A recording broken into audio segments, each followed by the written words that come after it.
Hello YouTube, it's Lion here with Hobbies of a Man once again, and today we are doing another light novel review. Today we are going to be reviewing Shield Hero Volume 5. This is written by Aneko Usagi and published by One Piece Books, as you guys can see right there and right there. And the demographic is seinen. The genres here are isekai and dark fantasy, and this does have an adaptation. This is the last volume that is covered in the first season of Shield Hero. But of course, season 2 is about to come out soon if it hasn't already come out. So I think that would also cover the next 5 volumes. So we should be up to volume 10 by the end of the series, or by the end of the second season, if all goes as I think it's going. But I'm not really sure. So if anyone does know, please let me know in the comments. Now, the premise here is that finally given respect as a hero, Naofumi gets to class up Philo and Raphtalia. And then he gets to train like the other heroes have been training before. They go to this island that has a ×2 experience event kind of thing, like an RPG or a like gacha game does, where you do a certain thing during a certain week and everything gives you double points and double experience and stuff like that, which is cool. And then a wave occurs while they're there, because we learned in the last volume that waves don't just happen in Melromark. They happen throughout the whole world.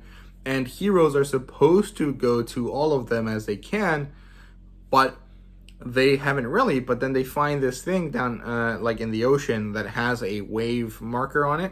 And so they go through the wave thing. And Naofumi has to step up because Naofumi is the protagonist, right? So there you go. Now, I did really enjoy this one. I think this was one by far was my favorite out of the 6 volumes of Shield Hero that I've read. Just because it was so much better than like usual. So let's jump into the review, right? So the plotline here is good. It's very solid Shield Hero stuff. Like, it's significantly better because the other heroes are not being completely garbage as usual. I mean, they're still bad, but like they're not as bad as they usually are. So it's really good. I mean, they're still crappy and they still do things that are stupid, but it doesn't matter because the focus is purely on Naofumi now that the whole like why are people mistreating Naofumi thing is kind of like over and done with.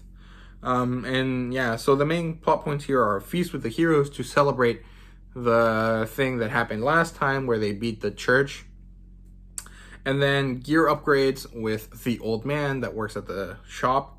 And then they set sail to Kalmira, which is that island that has a special stuff, right? And then we spend most of the book grinding levels with Naofumi, which is wonderful. I really enjoy those aspects of Shield Hero. They're probably the best ones, mostly because there's no other heroes and because Naofumi is a very like detail-oriented kind of guy, and he like sits down and thinks about all this stuff and tries to figure out how things work, right?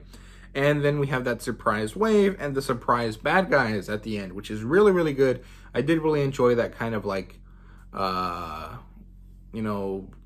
was it called? Reveal, I guess. It was really nice. And it was a good fight. Overall, it was really good. Both the fight during the wave and the fight with the bad guys at the end was really wonderful.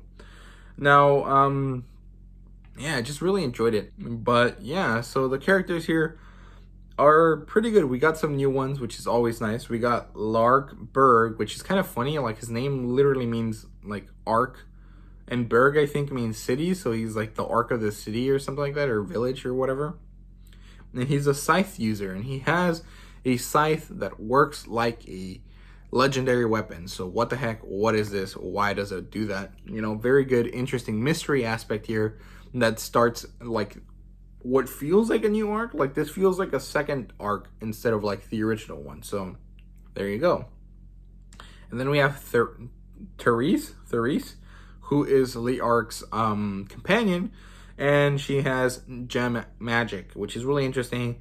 She's like a really cute girl, and she's kind of like really nice and wonderful, and I really like her as a character.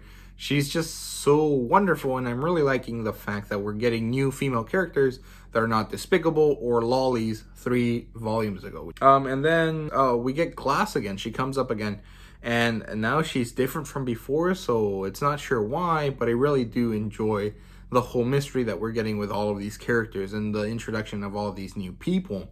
So that's really fun. I really did enjoy the characters this time, and I loved that the heroes weren't completely garbage this volume. I mean, they're still the heroes, so they're still crap, but they weren't as bad, which is really, really great. So the world building here is actually quite good. There's a lot of huge stuff here with the whole interdimensional aspect that we got introduced to in volume 3 of the series, which is really cool. I did really want to learn more about it, and it seems like this is just going to be a slowly developing thing throughout the next couple books, and I do really want to get more of them so I can continue to read this. But of course, I don't buy books like that. I buy books based on what's cheapest at the time and what I really want at that time. So there you go. What else is there? There's some really nice new game mechanics thing with that whole double XP location, and the whole kind of like idea that now that Naofumi and the girls are classed up, they can do so much more damage and they're so much more prepared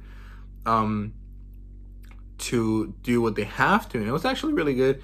We kind of get introduced to the idea that Naofumi, by taking the situation so seriously compared to the other heroes, is actually developing much better than they are, which is a really interesting concept. And it's very cool because it's like, okay, Naofumi actually was given the worst luck and given the worst kind of like ability, right? Because a shield, yes, it is a weapon, but it's not an attacking weapon. I mean, I guess you can shield bash, and he does that a lot, but he doesn't have any specific actual like attack capabilities that aren't like based on the effects of his shield. And now somehow he's pulling ahead and getting to be stronger and more developed than the other heroes just because of tenacity and the fact that he takes his job seriously, which is wonderful. I really like that. It's very good stuff. And this was actually kind of introduced in the last volume, and it was just kind of developed here in this one, so it's not a spoiler.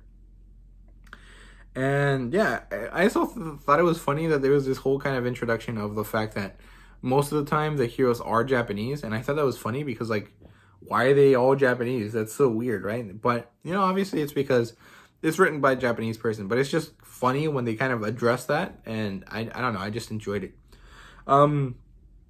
What else was there world building wise? I don't necessarily know that there was really anything else that was really particularly amazing, but I did enjoy the fact that some of the monsters dropped footy pajamas as loot. It was really funny. It was just kind of cute. But yeah, that's it for the world building now. So art wise, good as always. I really like it. It's just really, really wonderful and so impactful. I say this every time, but I just really love it, and it's so good. And I always like the color pages at the beginning because they're kind of like a panoramic view of all the characters, and I just enjoy that quite a lot. And yeah, fan service wise, I guess it was a little bit here with Raftvalia near the end. There was a kind of bath scene, and it wasn't really like fan servicey. They were just kind of like the water kind of was up to their chest, so there you go. If that's kind of a fan servicey thing to you, there you go. But I didn't really think it was fan servicey. It's just like a bath scene, so bath scenes are usually seen as fan service in light novels, so that's why I mentioned it here. But obviously there wasn't anything special about it, so yeah, there you go. And rating wise, I think I'll finally give this one a 4 out of 5. It was like really fun. I really did enjoy this one. It was my favorite one. It was also, I think, the biggest one out of all the books that I read, all the Shield Hero books that I read. But yeah, it was wonderful. I really did enjoy it. 4 out of 5. I just liked the new characters. I liked that the heroes weren't complete garbage, and I just liked that Naofumi is finally getting, good treatment and what he deserves as a good person and as a hero to this world. Because you would assume that, these guys were summoned to save your people. You would treat them with respect and positive vibes, right? But no, Naofumi just doesn't get any of that. But now he does, so good stuff there. I do want to note though that there was 12 different typos and font problems. Like literally, it was a different font for like 12 different occurrences, and it was just really annoying. And the fact that the first one was on the 5th page, like it wasn't even like halfway through the book. It was literally in the first 5 pages. It's just so bad. Like, this is a proper company that publishes books. They should have editing and people that like go through and look for these things. And it was just really, really annoying. Now, I don't know if this is because it's the first edition or what, but it's just really, really garbage, and I'm getting fed up with it.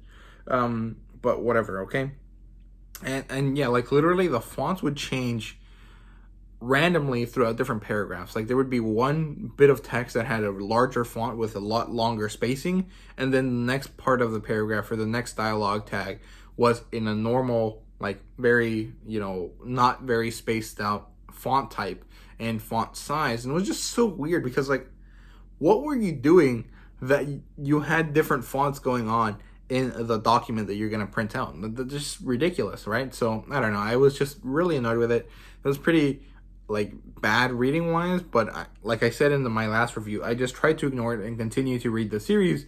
And obviously, since I give this a 4 out of 5, it was good. So still, there's just way too many problems here that it's really annoying to read, and I just don't like it. So there you go.